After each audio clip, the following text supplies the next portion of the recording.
नमस्कार मेरे प्यारे साथियों, स्वागत है मेरे YouTube channel Dharmendra study centre 07 में। तो आज मैं आपको हिंदी व्याकरण का बहुत ही ज़बरदस्त टॉपिक सर्वनाम बताने वाला हूँ। इससे पहले अगर आप मेरे YouTube चैनल पर नए हो तो जल्दी से इस चैनल को सब्सक्राइब कर लें और साथ ही घंटी का बेल आइकन दबा दीजिएगा। आज मैं आपको सर्वनाम बताने वाला हूँ। इससे पहले वाले वीडियो में मैंने संज्ञा बताया है, तो अगर आप लोगों ने संज्ञा नहीं पढ़ा है तो जल्द से जल्द मेरे YouTube channel Dharmendra study centre 07 पर जाकर और यह वीडियो देखकर आप लोग पढ़ लें।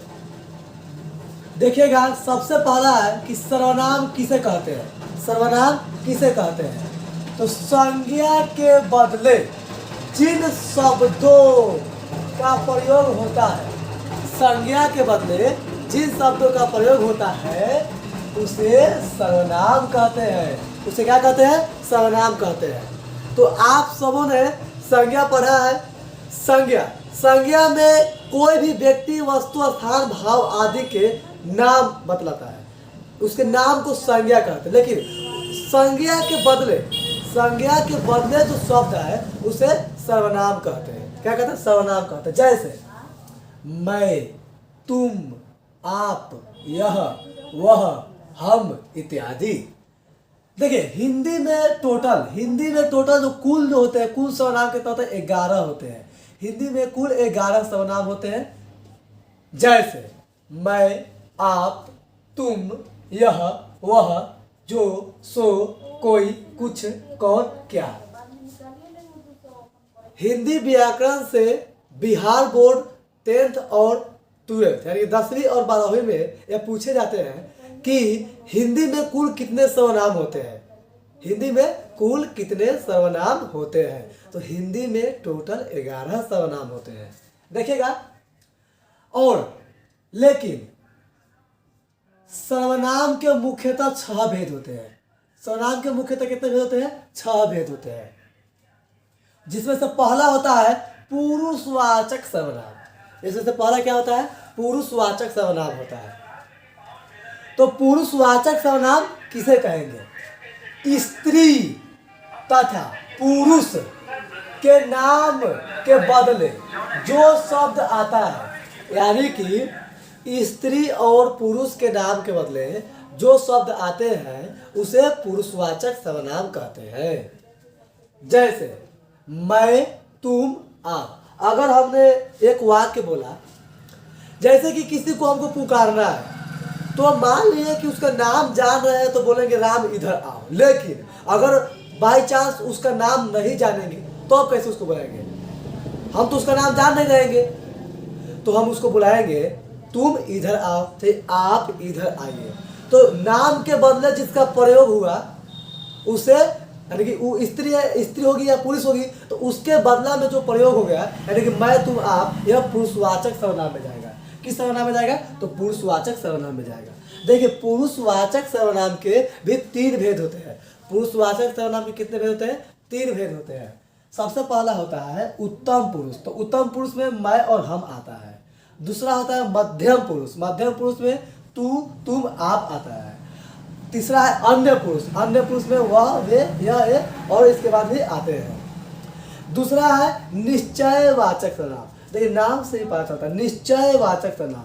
तो जिस सर्वनाम से वक्ता कहते हैं, बोलने वाले को वक्ता कहते हैं। बोलने वाले को क्या कहते हैं? वक्ता कहते हैं। जैसे कि मैं अभी बोल रहा हूँ तो मैं वक्ता हूँ। तो जिस सर्वनाम से वक्ता के पास या दूर रहने का बोध हो, वक्ता के पास या दूर रहने का बोध होता है, उसे निश्चयवाचक सर्वनाम कहते हैं। जैसे यह, वह। जिस सर्वनाम से वक्ता के पास या दूर रहने का बोध होता है उसे निश्चयवाचक सर्वनाम कहते हैं। जैसे यह और वह। तीसरा है अनिश्चयवाचक सर्वनाम। क्या है? अनिश्चयवाचक सर्वनाम। देखिए, अनिश्चयवाचक सर्वनाम कहने से ही, कहने का मतलब है कि पता चलता है कि इसमें कोई भी चीज़ निश्चित नहीं होगा। कोई भी चीज़ निश्चित नहीं होगा। यानी जो हम वाक्य पढ़ेंगे उसमें कुछ निश्चित होवे नहीं करेगा, पता नहीं चला कि इसमें हो रहा है कि नहीं हो रहा है। जैसे, तो अनिश्चयवाचक सर्वनाम किसे कहेंगे? अनिश्चयवाचक सर्वनाम किसे कहेंगे? जिस सर्वनाम से किसी निश्चित वस्तु, जिस सर्वनाम से किसी निश्चित वस्तु का बोध न हो, कोई भी निश्चित वस्तु का बोध न हो, उसे अनिश्चयवाचक सर्वनाम कहेंगे। जैसे कोई और कुछ, यानी कि इसमें अगर हम कोई भी वाक अगर कोई व्यक्ति बोलेगा तो उसे पता नहीं चलेगा कि भाई निश्चित बोल रहा है या अनिश्चित बोल रहा है। जैसे देखिएगा वाक में कौन नंबर वाक है? क है, ऐसा ना हो कि कोई आ जाए। हम वाक्य बोले ऐसा ना हो कि कोई आ जाए। अब आप बताइए, इसमें पता आपको चल रहा है कि कौन आएगा कौन नहीं आएगा? यानी कि और निश्चित हुआ, कोई भी आ सकता है कोई भी जा सकता है।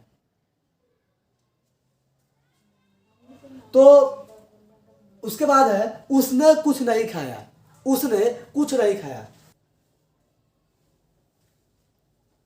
चौथा नंबर है संबंधवाचक सर्वनाम। संबंधवाचक सर्वनाम किसे कहते हैं? जिस सर्वनाम से वाक्य किसी दूसरे सर्वनाम में, यानी कि इसमें वाक्य दो रहेंगे, एक सर्वनाम का वाक्य दूसरे सर्वनाम के वाक्य से अगर संबंध स्थापित करता है, क्या स्थापित करता है? संबंध स्थापित करता है, तो उसे संबंधवाचक सर्वनाम कहते हैं। एक वाक्य से दूसरे वाक्य में अगर कोई भी सर्वनाम संबंध स्थापित करे तो उसे संबंधवाचक सर्वनाम कहते हैं। जैसे जो सो, एग्जाम्पल देखिएगा, वह कौन है जो हंस रहा है? वह कौन है जो हंस रहा है? यानी कि एक सर्वनाम दूसरे सर्वनाम से संबंध स्थापित कर रहा है। उसका देखिएगा, वह कौन है जो पढ़ रहा है? वह कौन है जो खा रहा है? वह कौन है जो खेल रहा है? अगर इस प्रकार के सर्वनाम आए, अगर इस प्रकार के आपके पास वाक्य आए, तो इसे हम संबंधवाचक सर्वनाम कहते हैं। इसे क्या कहते हैं? संबंधवाचक सर्वनाम कहते हैं।